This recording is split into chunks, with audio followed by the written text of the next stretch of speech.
So today what we want to do is cover how to do color overlays using Chameleon pens. And the whole idea behind it is, in the deluxe set right now you're getting 20 different colors. And there are 20 beautiful colors that you can go up and down the tonal scale with, but sometimes you may want a slightly different color.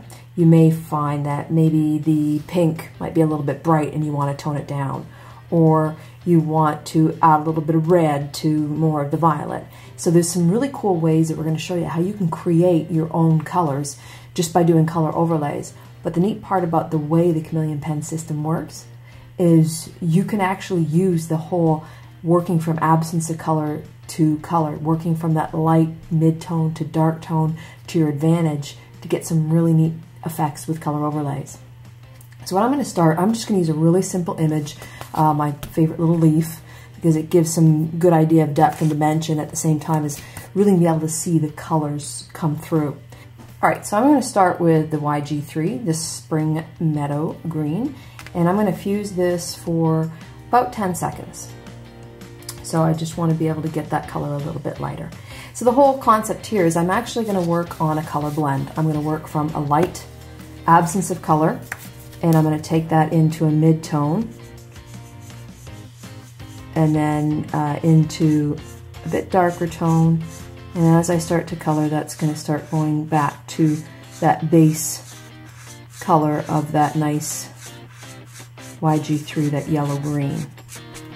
Okay, so maybe what I want to do is I say that's nice, but I actually think I'd like to mute that tone down a little bit. We do have an olive green that is a little bit more muted. Let me see if I can find that one for you. So that olive green is, just so I can color that beside it, that's a little bit more muted color of the olive green. So maybe I just want to tone that down. I don't want it quite that dark, but I want to add maybe a little bit of tone downness to that color. So first what I'm going to do is I'm going to fuse this and I'm going to overlay it. That's one way of doing it.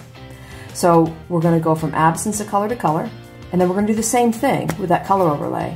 We're going to start on that absence of color, so we're still keeping that nice highlighted area. We're not actually changing that color, that's the absence of color. Now, as you see, I'm starting to color. Can you see that green starting to change? See, it's starting to go to a bit more muted color green. So it's not quite the olive, but it gives it this sort of nice peachy tone to it. So not quite as deep as that olive green. If you want, you could actually layer olive green on top of that and make it even darker, or possibly a different color. This is what I love about it, is because I can do color experimentation using it. Now, that's one way of doing it. Another way is we're going to start with that color of the YG3, and we're going to fuse that again for the same 10 seconds. We're going to do the same thing that we did over here. We're going to add a little bit of twist to it, slightly different. So again, we're going to go from that very light hint of a tint into the mid-tone, and then to the darker tones. By the way, that creates just such a nice color blend. And then back to that darker color. Okay, so that is that exact same base, but here's what I'm going to do. I'm not going to fuse the NU1. I'm not going to fuse that this color. I'm actually going to take that at its purest color, and I'm going to go right back over top. And what I'm actually doing here is I'm creating just an interesting color blend, because I'm going from absence to color. Do you see how that just happened? Now I'm going into that color transition. I'm now using that to change the color. So now I'm getting that color blend. So that's an interesting way to get a really cool seamless color gradation going from a peachy color into a green. Of course, that's just one possible combination you can do. One other quick way we're going to show you, because remember there's 20 different colors. You can go up and down the tonal scale, and you can do tons of different color combinations in what you want to overlay. I could have started with a different color on the base and put the bisque on top. That actually, bisque and brown would look really nice together. All right, I'm going to try something opposite, really opposite the spectrum. I'm going to use the PR4, purple, and I'm actually going to use OR4, the orange. So this is going to get really neat. So let me try this one, and I'm going to actually go with, I think, the purple first. That's kind of fun. This is another really neat way that you can do a color blend, but I'm going to use two opposite colors to do a color overlay or color blend, overlaying colors. So I'm fusing my PR4 right now, and I'm giving it about 10 seconds. I want a nice absence of color there to begin with. So we're going to go from that very light color, that hint of a tint, into the mid-tones, into a little bit darker, and now I'm going back to the base color.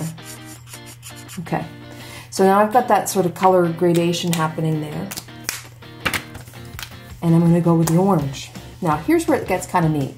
You can start about here and go and leave a little bit of a clear gap in between, or you can actually start the clear in the purple area and then so you transition into the orange. Just watch what I'm doing here. I'm going to fuse this orange OR4 for about 10 seconds. Remember, hold your pen straight up and down. Let gravity work with you, not against you. Keep your mixing chamber on top. This way is against you. Keep your mixing chamber on top, or the blending will stop. It's a good way to remember it. So I want to make sure that I've got a nice clear blend. I just tested that off to the side, give it a couple more seconds. Now what I'm going to do is I'm actually going to work from the opposite direction. I'm going to start with that absence of color on the orange, so you really can't see what's going on here because there's really no color. Now the orange is starting to come through, and you can see how the orange is starting to overlay on top of where that kind of hint of the purple was. And now I'm going to go back to that deep color of the orange right there. So that's a really interesting way that you can actually blend two opposite colors by using the overlay of the clear liquids to be able to create that blended effect. So kind of three different ways we've gone through. Quick recap. We have gone with the blending from absence of color into color on the base and absence of color into color on the overlay. Then what we've done is we've gone with absence of color to color on the base, and then just done a straight overlay on top of that so that we get this color blend and a color overlay here. And then with here, we actually went with absence of color to color, and then opposite direction, absence of color to color, to get two opposites. They don't have to be opposites. You could use two similar colors if you wanted to. It's just a different way to do color overlays and blends. So add that with 20 different colors going up and down the tonal scale, and you can see the possibilities are endless. Have fun.